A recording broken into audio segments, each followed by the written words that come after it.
ദൈവജനമേ, നിയമത്തിൻ്റെ പ്രവൃത്തികളിൽ ആശ്രയിക്കുന്നവരെല്ലാം ശാപഗ്രസ്തരാണ് എന്ന് ഗലാത്യരുടെ ലേഖനത്തിൽ നാം വായിക്കുന്നു.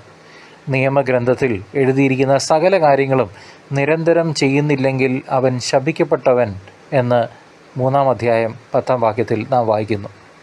നിയമം അനുസരിക്കുന്നതിലൂടെയല്ല, പ്രത്യുത യേശുക്രിസ്തുവിലുള്ള വിശ്വാസത്തിലൂടെയാണ് നാം നീതീകരിക്കപ്പെടുന്നതെന്നും രക്ഷ പ്രാപിക്കുന്നതെന്നും ഈ വചനം വ്യക്തമാക്കുന്നു.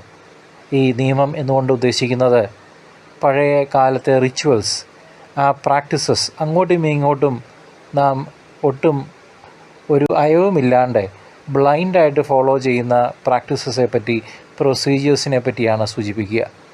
പഴയ നിയമത്തിൽ ബലി അർപ്പണത്തിലൂടെയും നിയമം അനുസരിക്കുന്നതിലൂടെയുമാണ് പാപപരിഹാരം ലഭിച്ചിരുന്നത്. എന്നാൽ പുതിയ നിയമത്തിൽ ക്രിസ്തുവിൻ്റെ ബലിയിലൂടെ നിയമത്തിൻ്റെ ആ പറയുന്ന കണിശമായിട്ടുള്ള നിയമത്തിൻ്റെ, കരുണയില്ലാത്ത നിയമത്തിൻ്റെ ശാപം നീങ്ങി. ഗലാത്യ 3:13 കർത്താവായ യേശുക്രിസ്തു നമുക്ക് ഏറ്റവും ഉദാത്തമായ മാതൃക കാണിച്ചു തന്നു. അവിടുന്ന് പിതാവിൻ്റെ ഇഷ്ടം നിറവേറ്റി കുരിശുമരണത്തോളം അനുസരണ ഉള്ളവനായി. യേശു ഒരു ഉപമയിലൂടെ ഇത് ഊന്നി പറയുന്നുമുണ്ട്. അനുസരണയുള്ള ദാസൻ്റെ ഉപമയിൽ യജമാനൻ്റെ ഇഷ്ടം ചെയ്ത ദാസനാണ് യഥാർത്ഥത്തിൽ വിശ്വസ്തനെന്ന് ലൂക്കായുടെ സുവിശേഷം 17-ാം അധ്യായം 7 മുതൽ 10 വരെയുള്ള വചനഭാഗത്തിൽ നാം വായിച്ചെടുക്കുന്നു.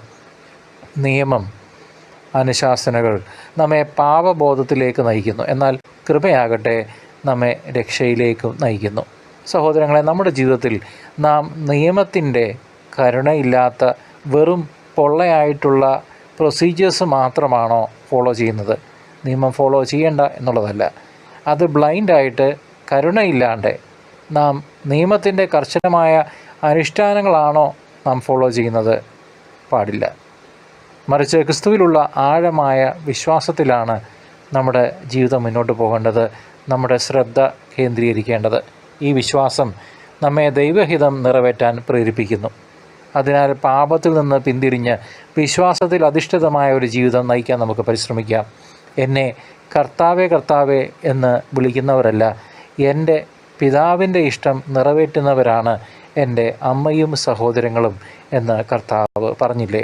നമുക്ക് കർത്താവിൻ്റെ കുടുംബത്തിലെ അംഗങ്ങളാകാം, പിതാവിൻ്റെ ഇഷ്ടം നിറവേറ്റിക്കൊണ്ട്.